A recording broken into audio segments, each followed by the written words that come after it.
Hello again, folks. It's Barry with Barry's 8-Track and Classic Car Radio Repair, and today we're demonstrating an FM conversion on a AM radio out of a 72 Plymouth Duster.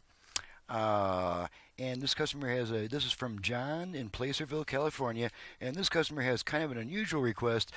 He wanted to still be able to use his original dash speaker, but also have the unit ready to hook 4 speakers into at a later date, so we can get that the 4-speaker operation and increased output power. That can be done. So I left his original speaker connector intact, and then he's also going to get this will be the other half of his wiring harness, and the power and dash lighting wires we kept as original connectors. So this connector is missing those connections. So these will only be for the speaker connections when he gets ready to do that.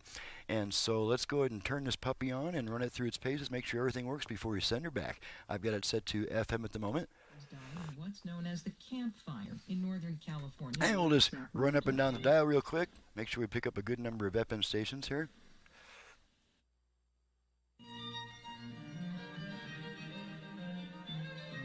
Woolsey fire, despite strong Santa Ana wind. Near Israel's border with Gaza and has been... Many businesses and shops. Headquarters between Arlington, Virginia and New York.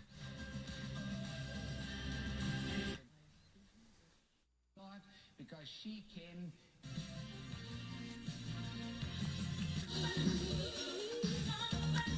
Country.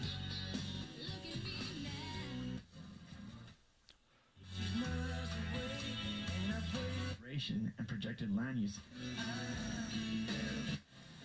Cochise College in Douglas. The rankings for. There's about 15 so far. Parking and walking along. Every day. 96.7 The Wolf is.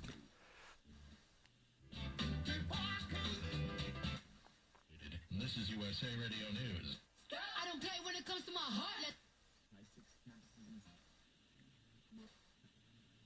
Survive to 105. There was actually a Palestinian. Rich Brothers Coffee, Eddie Bauer. Don't pick up the phone. You know he's only calling because he's drunk. Next time on Turning Point. Listen for Turning. Highway 89A in Oak Creek Canyon. Expect a high rider on 52 today for the press kick.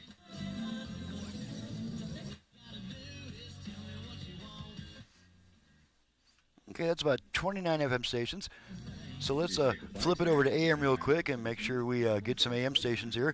To go from AM to FM on a unit that does not have an AM/FM switch, we just turn it off and then right back on within about half a second. So here we go. Off, on. Okay. Now you're hearing the familiar AM interference type noise.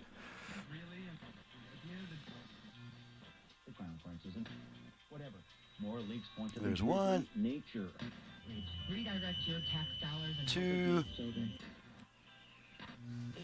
And we get a strong station towards the middle of the dial. And there's our strong AM station. Whether you've had an accident. Okay, so we'll flip it back to FM so I can demonstrate the virtual balance and fader functions. Since this radio was originally a single speaker radio, it does not have a balance or a front rear fader, but now it does, and that's going to be on the tone control. And we're going to flip to our output level meters so we can see the results of our adjustment. Let's get something a little more active on the dial here. News brought to you by RED Plumbing. Okay, we're going to activate the virtual front-rear fader, and to do that, we give our tone control 2 quick turns to the right. So the first thing I'm going to do is rotate this tone control to about the center position, so I've got room to rotate it, and twice to the right, and we should hear 4 beeps, which lets us know we can now adjust the tone control to adjust instead our front-rear speaker balance. So here we go. It's warm, it's friendly. Okay, there's our 4 beeps. Okay, and now the tone control is adjusting the front-rear speaker balance. All front, all rear. That's my brother, by the way, that you're hearing on the radio. And you can adjust it as long as you want, and when you stop adjusting it and take your hand off the control, it'll wait about 2 seconds. And then it beeps once to let you know that setting has been saved, and this is once again just the tone control. Okay, now we're going to do the same thing, except we're going to activate the left-right balance control. Same procedure, except we rotate our tone control twice to the left. So here we go. Okay, there's our 4 beeps. And now this tone control is adjusting our left-right speaker balance. All the way right, all the way left, right.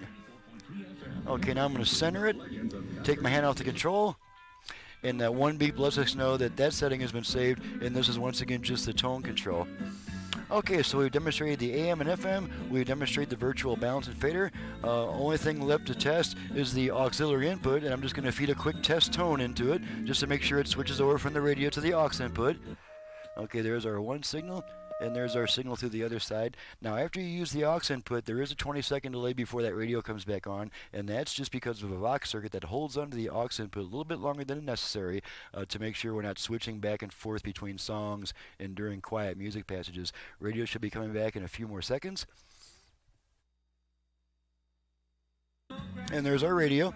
Okay, and now the only thing left to test is to make sure that the customer can use his original dash speaker still. So what we're going to do is let me take that off of this view here, and we're going to disconnect the main connector.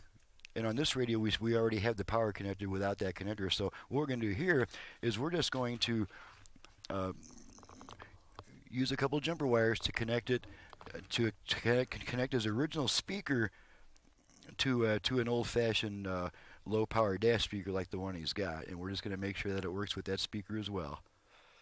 Now, I do need to stress that it's probably not good to have both the 4-speaker system and the original dash speaker working in this configuration, because in this instance the single dash speaker has to be capacitively coupled. But we're just going to turn it on and make sure it still works.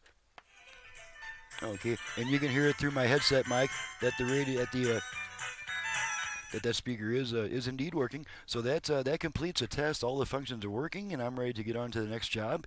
And I'm Barry with Barry's 8-Track and Classic Car Radio Repair. And needless to say, if you have an 8-track player either for home or for car use in need of repair, you can reach me directly at 928-533-9666. You've just seen what I can do with the Classic Car AM radio. And if we do the 4-speaker arrangement with the isolated connectors, you can get a heck of a lot more output power out of it, 180 watts total peak power. So my website is in the description below. Thank you very much for watching and listening, and we'll see you next time.